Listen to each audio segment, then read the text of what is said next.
कहते हैं कि कोई भी इंसान माँ के पेट से अच्छा या बुरा बनकर नहीं निकलता है।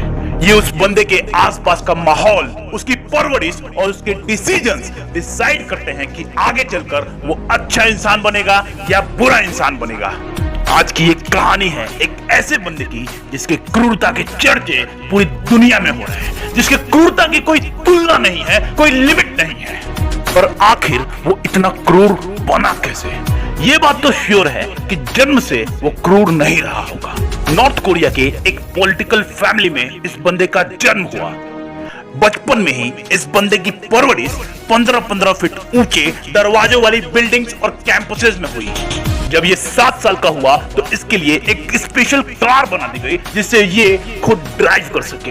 इतना ही नहीं, इसे पर्सनल रिवॉल्वर भी दे दिया गया और फिर इसके सामने जानवर छोड़े जाते थे जिनका ये शिकार करता था। जब ये 10 साल का हुआ तो उसके बाद से अपने हर एक बर्थडे पर ये सोल्जर के यूनिफॉर्म में आता था और तब बड़े बड़े अधिकारी इसे सलामी देते थे, जिससे धीरे धीरे इसके अंदर का तानाशाह जगने लगा। पर जब पढ़ाई करने के लिए ये बंदा स्विट्जरलैंड गया तो इसकी तानाशाही थोड़ी कम हो गई। पर कहते हैं ना कि माहौल का आपकी जिंदगी में बहुत फर्क पड़ता है। और जैसे ही ये बंदा स्विट्जरलैंड से वापस आया, फिर से उसी रंग में रंग गया और अपने पिता के मृत्यु पर क्रूरता की सारी हदें पार करते हुए ये बंदा नॉर्थ कोरिया का सबसे बड़ा तानाशाह बन गया। ये बंदा और कोई नहीं, दुनिया के सबसे गरीब देशों में से एक नॉर्थ कोरिया का supreme leader Kim Jong Un है, जिसने अपने पिता की मृत्यु पर नॉर्थ कोरिया के सारे लोगों को शोक मनाने का आदेश दिया। उन सभी की वीडियोग्राफी कराई और जिन जिन के चेहरे पर भयंकर दुख न दिखाई दिया उन्हें छांट छांट कर ढूंढ ढूंढ कर बाहर निकाला और फिर उनको सजा दी। इतना ही नहीं, जब इसे ये पता चला कि पावर के लिए इसके अंकल कुछ गड़बड़ कर रहे हैं तो इसने उन्हें 120 भूखे कुत्तों के आगे डलवा दिया। ये सोचकर कि इसके सौतेले भाई की नजर सिंहासन पर है, इसने अपने सौतेले भाई को भी जहर देके मरवा दिया। और फिर सैकड़ों अधिकारी जो इसका विरोध कर रहे थे सबको तोप से उड़वाकर इसने भीषण क्रूरता का परिचय दिया।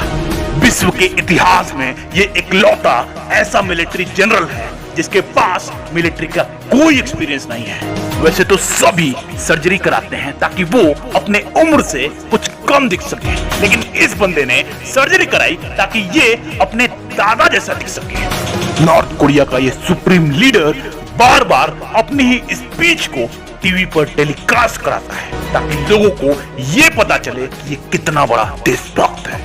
लेकिन बाहर के लोग जो कुछ भी इसके बारे में बोलते हैं वो कभी भी टेलीविजन पर टेलीकास्ट नहीं होता और ना ही इंटरनेट पर ऐसा कुछ देख सकते हैं, क्योंकि यहाँ पर सिर्फ 28 वेबसाइट्स हैं जिनको कॉमन लोग देख सकते हैं। ओवरऑल अगर कहें तो नॉर्थ कोरिया को इस बंदे ने नर्क बना रखा है। पर फिर भी कहते हैं ना कि अगर लीडर शक्तिशाली हो तो समझदार लोग भी सम्मोहित होकर अंधभक्त हो जाते हैं। शायद यही कारण है कि जहां पर रात में 90% देश में लाइट नहीं रहती, बावजूद उसके भी इस देश के लोग अपने इस सुप्रीम लीडर को भगवान से कम नहीं समझते। और यही कारण है कि इसकी तानाशाही दिन ब दिन बढ़ती जा रही है और इस वक्त इसे दुनिया के सबसे नकारात्मक लीडर के रूप में जाना जाता है। इसीलिए चाहे आप कितने भी अच्छे पोजीशन पर हो, चाहे आप कितने भी अमीर हो, हमेशा अपने बच्चे को अच्छी परवरिश दें, उसे प्रेम का पाठ पढ़ाएं, लोगों की भलाई करना सिखाएं ताकि वो आगे चलकर आपका नाम रोशन कर सके।